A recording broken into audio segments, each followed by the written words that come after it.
Welcome back to the channel, everyone. Today we're going to do something a little bit different. I'm going to show you what it is like to move a legitimate pair of discus from a community tank into a breeder tank. Now when I say a legitimate pair, let's preface that a little bit by talking about what a legitimate pair of breeding discus are. Now, there are several factors that go into this to assure you that you do have a legitimate pair. And the number one thing is that you see them pairing off in the tank. So in other words, they're cleaning an area in the tank, typically the same spot every time, and they are spawning. That's number two. And that you are seeing fry. That's number three. Meaning that the eggs are actually hatching within 48 to 78 hours. Somewhere in there typically is when the fry will actually develop enough to hatch, and that is based a lot on water parameters as far as heat, pH, and things like that. Doesn't mean that there's any problems if they take a little longer than 48 hours to hatch. It's just the process that they go through. All discus are different and all tanks are slightly different. So what we want to do, like I said, on that third one is make sure that fry are actually developing and we don't have a fake pair here of just two females getting together and spawning. Just because that's their nature to do that. They're of maturity and they're able to spawn together. That can happen, and we'll talk about that in another video, or I can pin a video to this where I have talked about this in the past.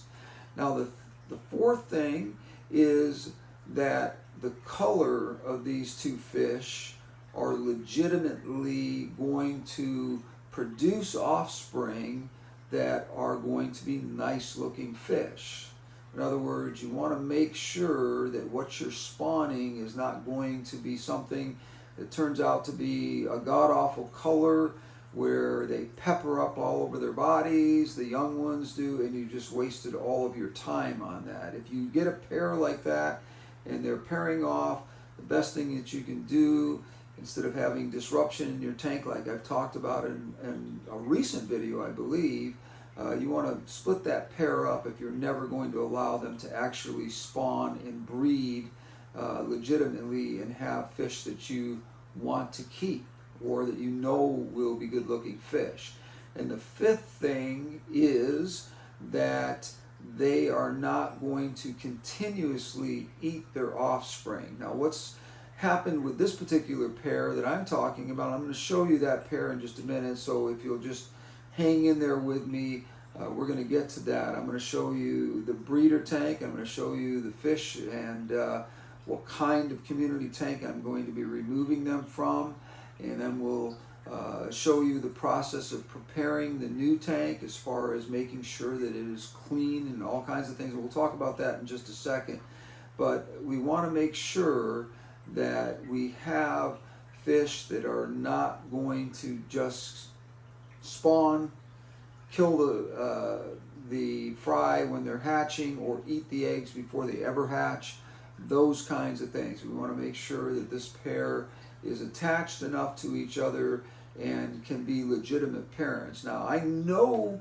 that these particular two fish are indeed able to do this because I have watched them in my community tank protecting the fry with almost everything they have, but it's a losing battle in a tank full of other discus fish and of course fish that are part of the community tank as well. It's kind of like they're getting chased all the time, the fry are, and the parents just cannot keep up with that. So typically what they will do is they'll either eat all of the fry themselves, or they lose control of the tank and the fry get eaten by other members of the discus family that's in there, or by other fish in the tank, as I just said.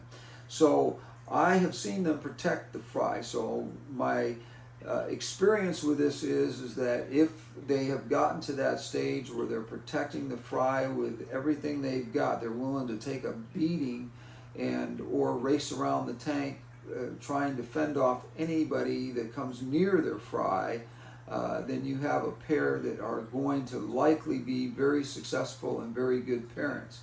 That doesn't always happen with discus fish. A lot of times it takes sometimes 10 times before they get it right, and they don't eat their young, or they don't freak out every time they turn around and end up eating the eggs because they're afraid that you are going to do something, or the rest of the fish in the tank have them so stressed out that they just, that is a normal response that you would have with discus.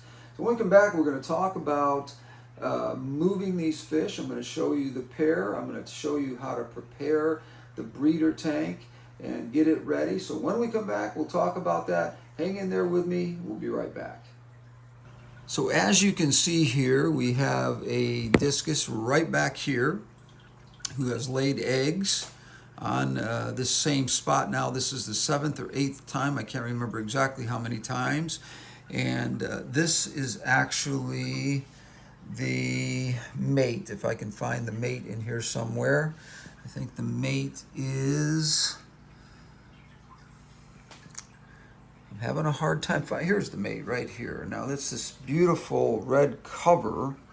I'll have to go to the side here a little bit. I've got a little bit of reflection, and I apologize for that, but as you can see, this is a beautiful red cover, and this is the mate back here. So my personal opinion is, and that of many of my friends who breed discus all the time, is that these two will make a very legitimate, beautiful family of young discus fish that will be very, very nice looking fish, and be something that who knows, maybe I'll get a tank full of these guys that I'll keep for myself, and of course whatever I don't keep I will sell or give to friends. So that's basically how this is going to work. Now I know that this fish right here has spawned in here, like I said, at least 7 times, and I have seen 5 out of the 7 times the fry have hatched. And these 2 fish, this one right here, the red cover, sorry about it, I'm trying to get it in focus here. I apologize, I'm trying to do this so that you can see before I move them what this pair looks like and why I'm doing this.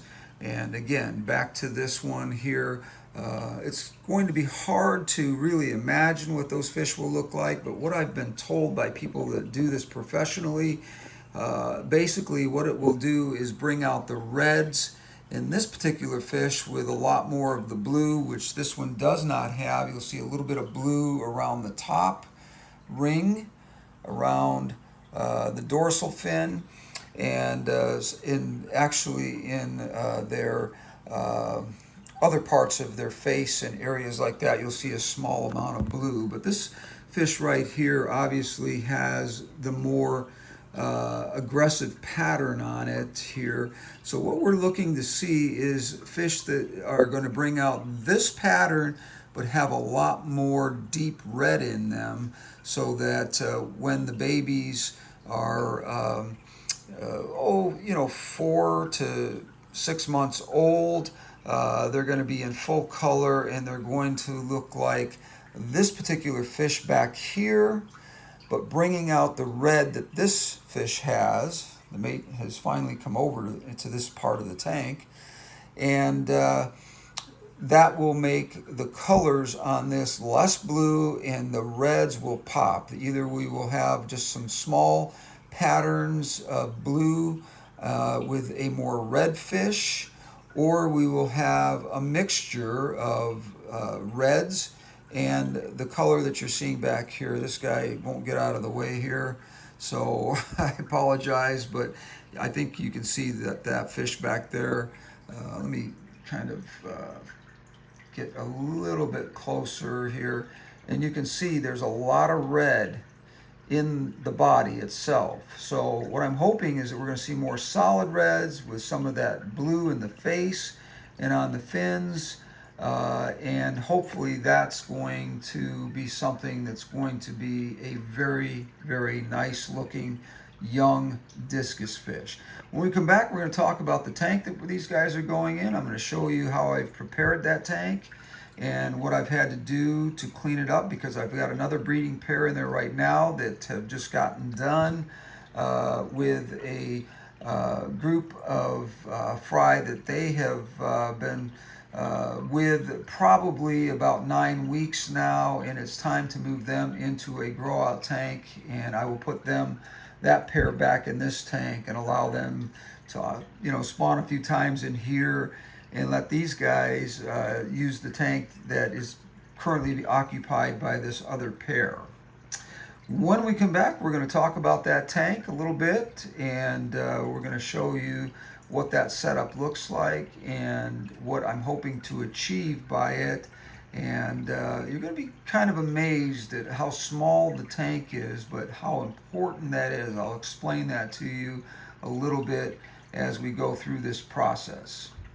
Now, I'm not going to do this tonight. I'm going to do it overnight, but just like everything else, in a blink of an eye.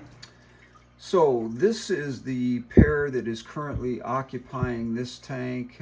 These guys have spawned, and I have probably produced over 500 young discus fish out of this pair over the last couple of years. And this is the tank that we will be using as the breeder tank. Now, this is a 20-gallon square breeder tank. And basically, as you can see, it has the cone for them to lay the eggs on. The bottom of the tank is very dirty right now, but it is a bare bottom tank. We're going to clean all of that up and get all of this whole tank just absolutely in pristine shape before we move these guys out and put the new pair in here. Now, as you can see, the female of this group, the male of this group, that's the male, looks a lot like the one that we're moving over this way. Now, you say to yourself, why would you not just put the female from the male from the other group in with this male and just breed the two of them? Well, the problem with that is that discus are very loyal to their mates and will not necessarily ever take up with another fish and make a breeding pair out of that. Just because they're male and female and they're proven to spawn does not mean that they will actually take up with each other and do that. If it were that simple, I would just take one fish out and move it, but that's not the way this works. So basically what we're going to do here is we're going to take this male here and the female that's hiding behind the cone. I know it's hard to believe that there is another fish in here, but she is hiding straight on like this in the back of the cone there.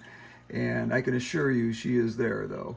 And we will remove them and put them in that community tank that we will be removing the other two from. Now that's going to be, problematic as well, because you're going to have two fish that have been back and forth in that tank, but every single time there is issues with a little bit of fighting that goes on, especially when these two spawn again. They will do the same thing. They will be very aggressive in the tank. So it's one of those things, you just can't have a zillion tanks. We may get to that point where I start putting up more breeder tanks, but right now I've got 5 going. And I just want to really show you the process in this particular video of how we get these male and females into the tank and clean the tank all down. This tank needs to be thoroughly cleaned, and we take the cone out and clean it also. Never, ever, ever use any kind of detergents or cleaning materials on any of these things, because they will not spawn. Anything like that, if that cone's cleaned at all with anything other than fish tank water that is clean, or even any kind of water that, as long as it's, like I said, it has no cleaning materials on it at all, it will be perfectly fine. But then the whole idea is to wipe down every wall, including the bottom of this tank, do a huge water change, probably close to 100%, if not 100%, and then give it a day or so and allow the other fish to be moved over here. So that's going to be our next step here. So the next part of this video will be me showing you the new pair in this cleaned up tank. I apologize that it's dirty right now, but these guys are very aggressive eaters. They eat a lot, and then they spawn a lot as well. So, they will be out of here when we come back, and the new fish will be in this particular breeder tank with everything all cleaned up. I'm not going to show you the cleaning process because that's boring. If you've seen it once, you've seen it a million times. It does, it doesn't really change all that much. So I just wanted to give you an idea of what this 20-gallon looks like. Why a 20-gallon? 20-gallon is an absolutely perfect tank to breed discus fish in. Now, many of you who breed discus fish are wondering, why would you put a breeding pair in a tank that has a black background and has no painted sides on it or whatever? That all changes because of some things that I do, and that is putting in some corrugated plastic white cardboard around the edges. I have pieces that are cut exactly to the sizes, and I've used them in all these tanks.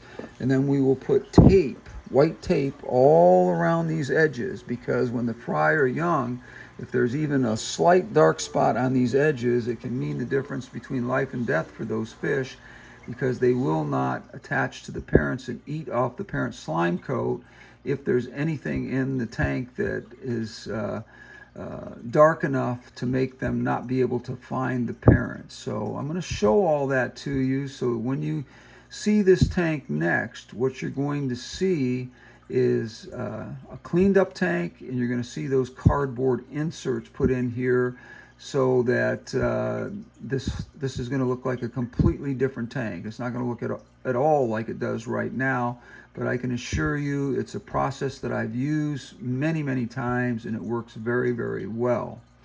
So when we come back, we'll show you that new tank. We'll show you this cleaned up tank right here, and with the inserts in here and the new pair in here, and we'll talk a little bit about the process of how long it might take for them to spawn again. They have some eggs in there that have been there 2 days, so typically if I get rid of those eggs, which I will do, I will scrub that spot and get rid of those eggs, and they will probably spawn again within another 7 to 10 days based on the temperature of this tank. It's going to be exactly the temperature of the tank that we already have them in. pH will be the same. All of my tanks share the same pH, and also they will have a temperature of around, I believe, 86 degrees to 88 degrees is what we are spawning in that other tank. We will make sure that this tank, I think this tank is set at that right now, because that's what I try to spawn all of my fish at. But when we come back, like I said, these conditions will be absolutely ideal, and we should get that other pair to spawn within another 7 to 10 days after removing them from the old tank. And like I said, they've been very consistent. This will be the first time, though, that I've ever put them in a breeder's tank and tried to breed them on their own. So it's going to be a little bit different, and anything can happen. We could have a problem where they just don't, for some reason, want to breed, and it could take a while. But I know that long term they will match up and mate again and spawn, and it's just going to be on their time. So when we come back, we'll introduce you to this cleaned up tank here with the new fish in here, and we'll talk a little bit more about that.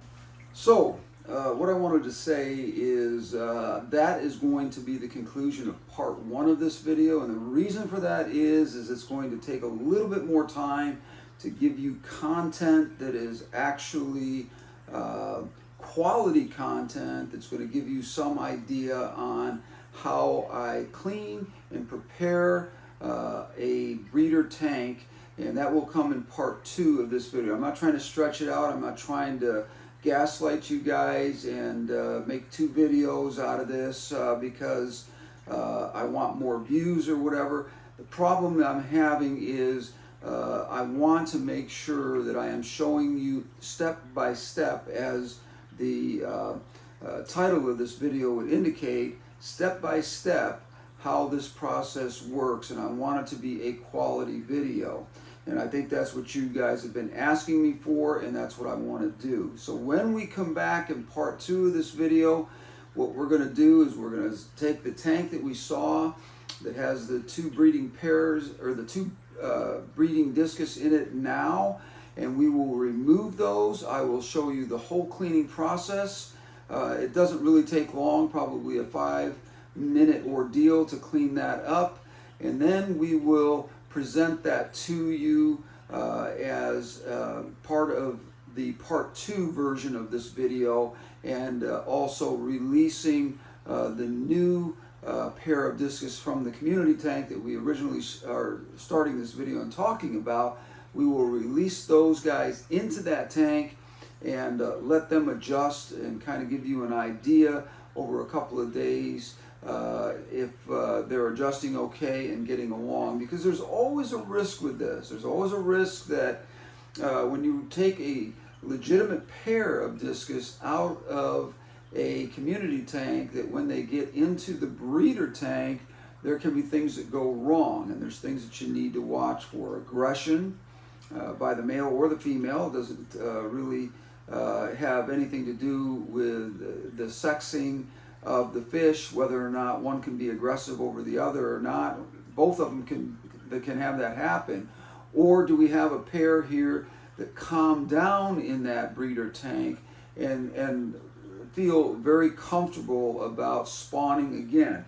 Now, like I said, the last spawn has taken place I think within 7 to 10 days of the one before that. So these guys are showing a pattern of spawning over about a 7 to 10 day period after I disrupt the eggs in the tank, or the eggs get eaten by other members of the discus family in there, or other fish that are in that community tank, or the parents themselves freak out and eat the fry or the eggs before they ever get to any size, or the pattern is that these guys are allowing the last couple of spawns, they're allowing the fry to hatch, and they're trying to protect them. But as I said earlier in the video, they haven't been successful because it's almost impossible for 2 discus to cover the whole tank and protect their fry. It's almost impossible. And in turn, it causes a lot of stress in the tank and anxiety. And with that, that's problematic in itself. So when we come back on the next part 2 of this video, we're going to be cleaning out that breeder tank, and we're going to be preparing it for, like I said, these 2 fish that we talked about at the beginning of this video that have the spawn already going in the community tank. I hate to disrupt that spawn, and I know people who probably are watching this think that that's cruel to do that and whatever, but the bottom line is, before they ever hatch, which will be tomorrow if I don't clean that up now, and we're going to have a bunch of wigglers on our hands that are never going to make it to adulthood anyway, and it's just going to be more stressful on the fish in the tank. So we'll pick up in part 2 of this video, probably in a week or so. I'll have everything done properly and filmed, and I want to do this right. I want you guys to see the process as I would do it, and have you kind of be a voyeur as to watching me get this process done in a way that gives you guys a step-by-step analogy of how you properly move a pair of legitimate discus parents into a breeder tank and start that breeding process. And we'll follow that up with a third video if we have to, which is the process of them spawning again successfully in that tank and getting through the stages. We'll make a third video of the stages in which these discus spawn, the eggs hatch, and whether or not we're going to be successful first round here with them actually protecting their young, not eating them, not freaking out, and that sort of thing. And we'll see if that happens. Typically, that's what happens when I move a pair over. Like I said, we're going to take the, let me just go through the steps again. We're going to take the pair that is in this breeder's tank out. We're going to thoroughly clean that tank. We're going to do probably almost 100% water change. Wait a couple of days for everything to sort of settle itself out without any fish in there. And then we will introduce the walls that I talked about. Now that, when I said cardboard, I didn't mean it in the sense that it's paper. This is corrugated plastic board that you can find in any business supply store or office supply store, I should say.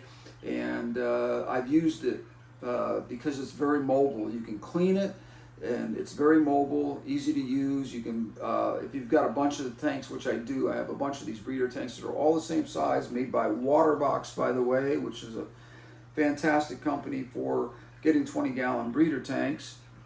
And this process of putting that corrugated plastic board in there is something that is kind of an interesting way of doing things, and I kind of think it's kind of genius in a way, because you can move it wherever you want to. You can change the tank back to a regular tank at any time. You don't have to worry about painting and having a big mess on your hands of being confined to just a breeder tank. If you want to use the tank for something else, you can do that.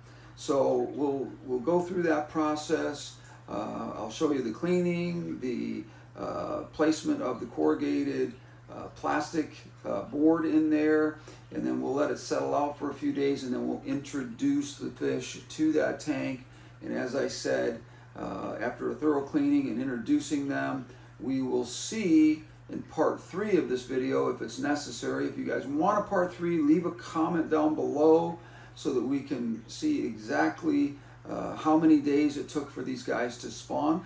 They may not spawn right away. There's a possibility that they may wait 2 or 3 weeks, in which case I can't show you a video of fish spawning that aren't going to spawn for 2 or 3 weeks, but I know for a fact that as a pair, they will spawn again in this breeder tank, simply because I've never had a pair that have spawned so many times in a community tank not do the same thing and be more, what's the right word for it, more confident in themselves to spawn and raise young in a breeder tank where they don't have all this competition and fish around them that are chasing down their young and that kind of thing. So I think that this is going to be an absolutely fantastic video. Part 2 is going to teach you guys a lot. Like I said, step by step. I want to do some quality stuff here.